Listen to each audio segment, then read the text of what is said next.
Doctora Rubla, muy buenos días. William, un saludo muy cordial a usted y a todos sus oyentes.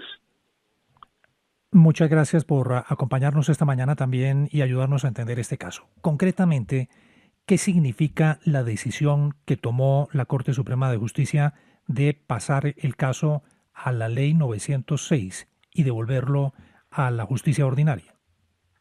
Ante la consulta que elevó la juez 30 de control de garantías, que consideró que su competencia estaba discutida, la Corte simplemente acaba de señalar que el caso se debe llevar por el sistema penal acusatorio, es decir, la Ley 906 del 2004.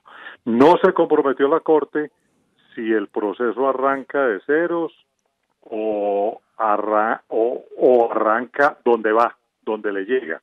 Es un problema de adaptación de los dos sistemas, porque en la Corte Suprema se venía surtiendo por Ley 600, que es el antiguo sistema inquisitivo, y ahora se ha definido que al renunciar al fuero y al pasar a la justicia ordinaria, debe adelantarse por el sistema penal acusatorio.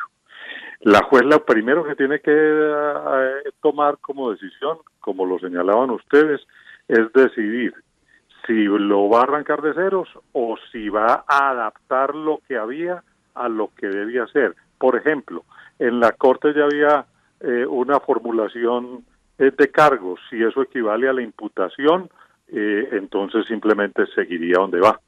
Correcto. Pero si considera que eso no equivale a la imputación, sino que debe arrancar de ceros, como lo está solicitando la defensa del presidente Uribe, pues entonces tendría que automáticamente dejarlo en libertad cuando cuando señale la audiencia, que seguramente será esta semana, y ya ver si va a formular cargos, si tiene elementos para ello, y que sea posteriormente que se vuelva a decidir sobre una medida de aseguramiento.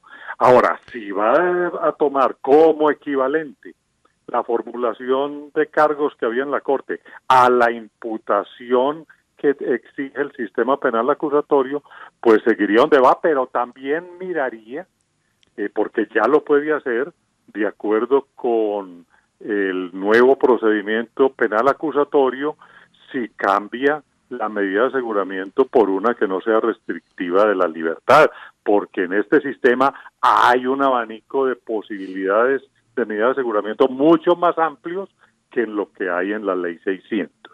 Y también hay un problema que se viene, que es con el tema probatorio, porque en el sistema penal acusatorio no basta que las pruebas estén en el expediente, es necesario que se presenten ante el juez, que se abran, se presenten ante el juez y el juez nuevamente a los testigos los llame a declarar, en fin, cosa que entonces aquí le tocará tomar la decisión. Si arranca de ceros, tiene que volver a hacer eso, o si va donde va, pues ya tenía un caudal probatorio recogido conforme a la Ley 600 que lo podría tener en cuenta. Es pues una decisión que le incumbe únicamente a la juez 30, y yo considero que aquí no puede volver a pedir consulta, porque es que lo que se hizo con la Corte yo no lo considero ortodoxo. La Corte no es un cuerpo consultivo, le toca a la funcionaria tomar la decisión.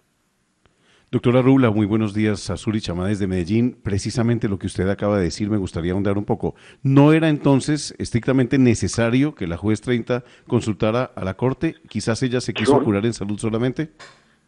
Sí, yo creo que fue ahí por asegurarse, porque es que ¿quién le estaba discutiendo a ella la competencia? Nadie. El fiscal estaba de acuerdo con ella y ella ya había definido. Simplemente era el representante de las víctimas que le decía que debía ser conforme a la Ley 600, pero eso no es un conflicto de competencia porque no se da entre funcionarios, esa era la posición de uno de los sujetos procesales y la decisión ya estaba tomada. Pero bueno, fue a la Corte y la Corte entró en su estudio y la ratificó para darle mayor tranquilidad al país y para darle a ella mayor seguridad en lo que le corresponde hacer de aquí en adelante. Doctora Rubla, si no hay antecedentes de una equivalencia como la que usted nos ha reseñado cuando se cambia un proceso de ley 600 a ley 906, sino lo que hay es precedentes, pero al contrario, de ley 906 a ley 600, eso significa que si la jueza decide que lo que ya se hizo por la Corte se puede equiparar con los procesos en la ley 906, ¿estaría marcando un precedente? ¿Estaría formando jurisprudencia? ¿Y usted cree que es viable sin que haya precedentes que la jueza decida que haya una equivalencia? Sí, aquí en nuestro sistema jurídico, una definición de esta naturaleza la toma el funcionario a su leal saber y entender. Todos sabemos que como es un proceso de adaptación, hay criterios encontrados. Algo ha dicho la Corte, por allá hay una providencia del doctor Gómez Quintero que algo mencionó, y por ahí hay una que otra decisión que la juez podrá tomar en cuenta, pues si no exactamente en casos idénticos, sí con presupuestos de adaptación de un sistema al otro que le pueden servir de derrotero, pero es una decisión que aunque no haya decisiones similares, ella le corresponde tomarla, repito, a su leal saber y entender. Para eso es la juez y por eso se llama poder judicial. Doctor Jaime, ¿a qué otra instancia puede recurrir la defensa de Uribe en caso de que la jueza lo deje preso y que determine que el proceso continúe en la etapa en que lo dejó la Corte? No, ya es un proceso penal bajo el sistema acusatorio y tiene todas las garantías, los recursos que consideren necesarios interponer, lo pueden hacer. Es decir, ahí tiene plenas garantías. Doctora Rula, yo quisiera hilar más delgado y meterme un poco en las implicaciones políticas que esta investigación tiene y de manera, digamos, visualizando lo que puede pasar, quisiera hacerle esta pregunta. En medio de esta investigación, el expresidente Uribe puede presentarse nuevamente al Senado o ser candidato a la vicepresidencia para el 2022? A ver, mientras no haya una decisión que no haya una decisión que le corte o le recorte sus derechos políticos, él puede participar en lo que quiera, correcto. Obviamente, si llega a resultar electo senador, pues entonces volvería a coger fuero, y precisamente renunció al Senado fue para salirse del fuero, o sea que no le vería uno sentido por el momento, pero eso, bueno, son decisiones que él tomará, pero mientras no haya una decisión judicial que le suspenda el ejercicio de sus derechos políticos, perfectamente puede él participar de la actividad política que quiera. 6 de la mañana, 27 minutos, doctora Rula. Para terminar, y precisamente este siendo nuestro tema del día aquí en la FM, quisiera pedirle el favor que nos ayudara a completar ese numeral que hemos puesto en el tema del día. Numeral Uribe Libre es. ¿Qué se le ocurre en este contexto legal en el que usted nos ha descrito también y nos ha explicado también qué podría ocurrir?